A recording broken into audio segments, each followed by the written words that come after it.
Good afternoon and welcome to Empty Bowls 2021. My name is Chef Robert Coleman and I work with the Lord's Place and Joshua Catering.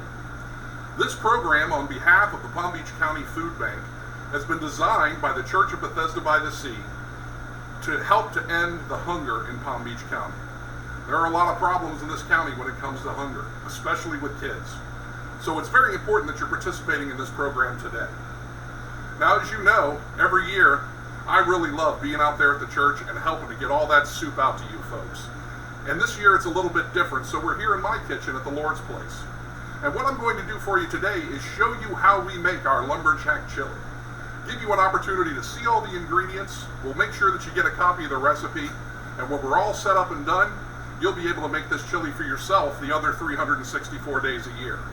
Just don't forget about us when Empty Bowls comes back next year. So let's get started with the cooking.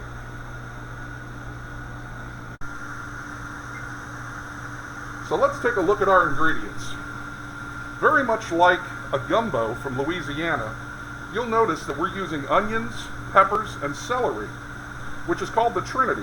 And of course, since chili's from Texas, and it originated in that area very close to Louisiana, it makes a lot of sense that those are the vegetables we're using. We've got some chili beans, spicy chili beans, a little bit of delicious bacon here. Of course, we've got all of our herbs and spices here. So we've got our chili powder and oregano, ground cumin, a little bit of salt and pepper and basil, even some sugar and paprika, and a little bit of cayenne, Worcestershire and garlic. And then some of our secret weapons. Hershey's chocolate bars, a couple of those in there. A bottle of this delicious breakfast stout. It's a chocolate oatmeal stout.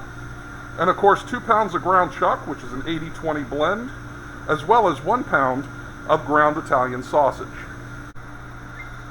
So now that you've had a chance to see all the ingredients, let's get going with our Lumberjack Chili.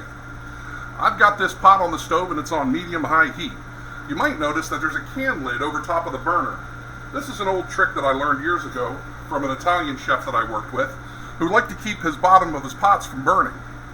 We're going to start out with 2 pounds of ground chuck. Now this beef is an 80-20 blend. You can pick it up in your grocery store. 80-20 ground beef, and like I said, it's about 2 pounds or so. We're going to get this into our pan, and you can hear that sizzle. That's fantastic.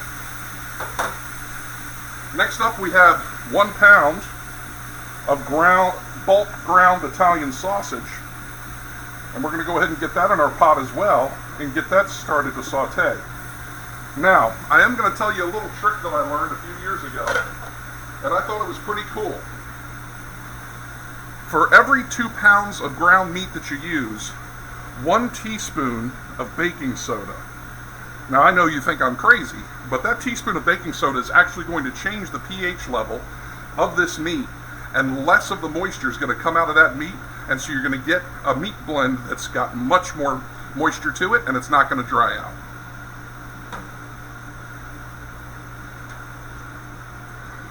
So we're going to go ahead and get this all sauteed and browned up really good. One of the best parts about this recipe is the fact that there's not a ton of crazy techniques involved.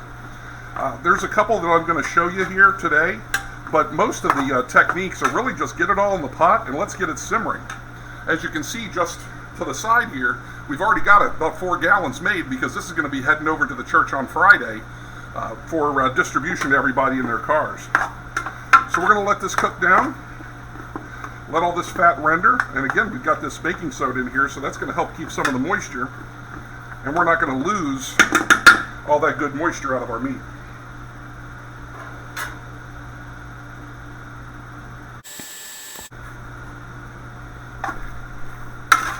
All right, so we're getting some good browning going on here.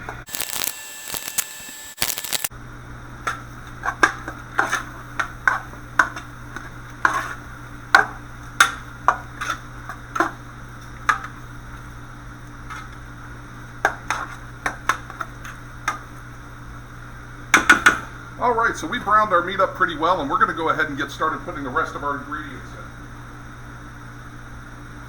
First up is our diced tomatoes. I went ahead and got some diced tomatoes from a can. I think it's 2 28-ounce cans we use there. And we're going to go ahead and get those in there. And what that's going to do is that moisture from the tomato is going to help clean off the bottom of that pan a little bit, kind of like deglazing, because we'll get that liquid from the tomatoes in there and get that bottom cleaned up a little bit. Now we're going to add in our beans. We'll start out with our chili beans.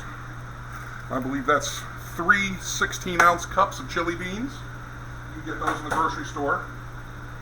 And if you search for them, you're going to find these, which are the spicy chili beans. Notice the color on these is a lot darker than those other chili beans.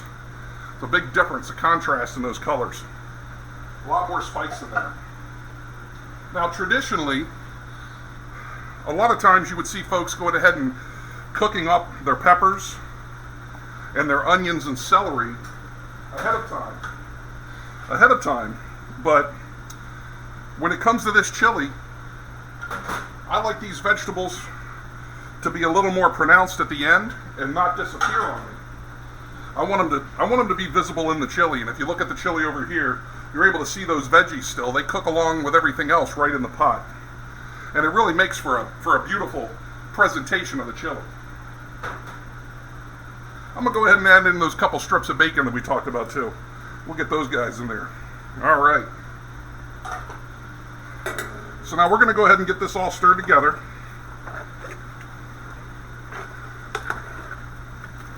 And this is starting to be a beautiful picture here. Really gorgeous. All right. Look at all the color in there. You can really see all those peppers and onions and celery. You can tell there's going to be a great deal of flavor going on here. Now we're going to let those get going.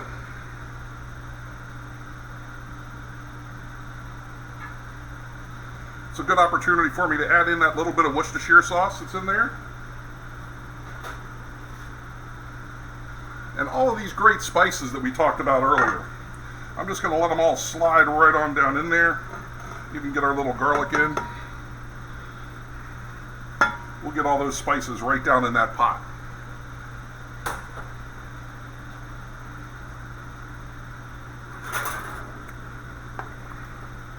Let's make sure we give this a really good stir. I want to make sure those spices get incorporated throughout the entire pot of chili.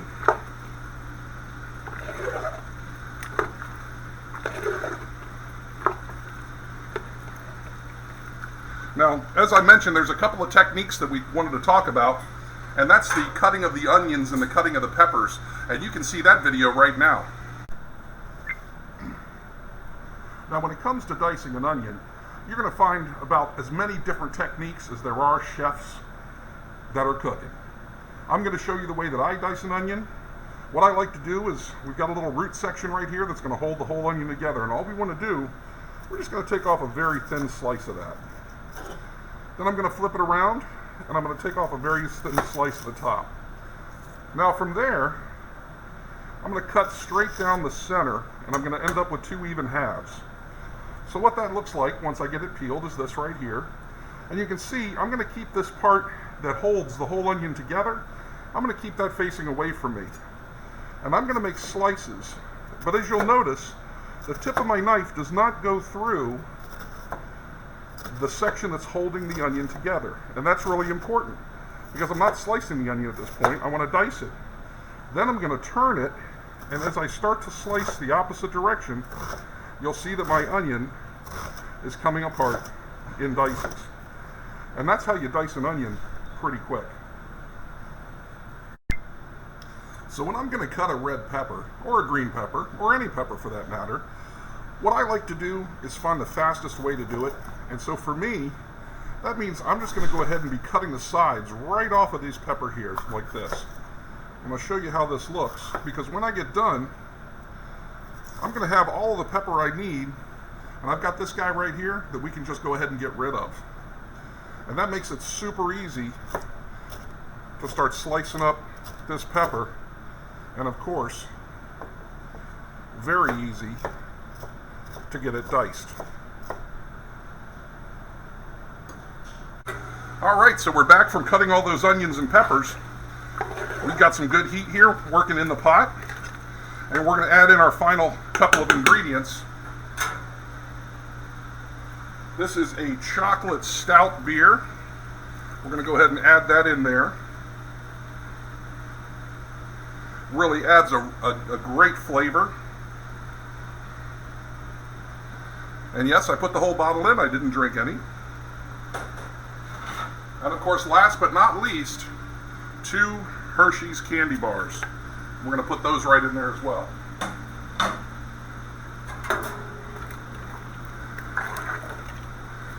And that's it for the fancy technique with this chili. Now what I do is I reduce the heat on this once it starts simmering, and I'm going to let that simmer anywhere from an hour and a half to 2 hours in this pot, covered. And I'm going to be checking on it about every 20 minutes or so, and I'm going to give it a good stir, because the solids will get down to the bottom there, and we want to get it all stirred up. And that, my friends, is Lumberjack Chili. Friends, thank you for letting me spend a little bit of time with you and share a recipe, share some of the joy that I have in the cooking that we do here at the Lord's Place. Speaking of the Lord's Place, we have an event coming up on April 9th called Sleep Out. You may have heard of it. It's a virtual program that we're doing this year, and I would love to have you all come out and see me again. Again, it's April 9th, it's Sleep Out, and you can go to the Lord's Place webpage, thelordsplace.org, to find out more information. Thank you all for supporting the Palm Beach County Food Bank and the good people at the Church of Bethesda by the Sea. Enjoy your chili. So good.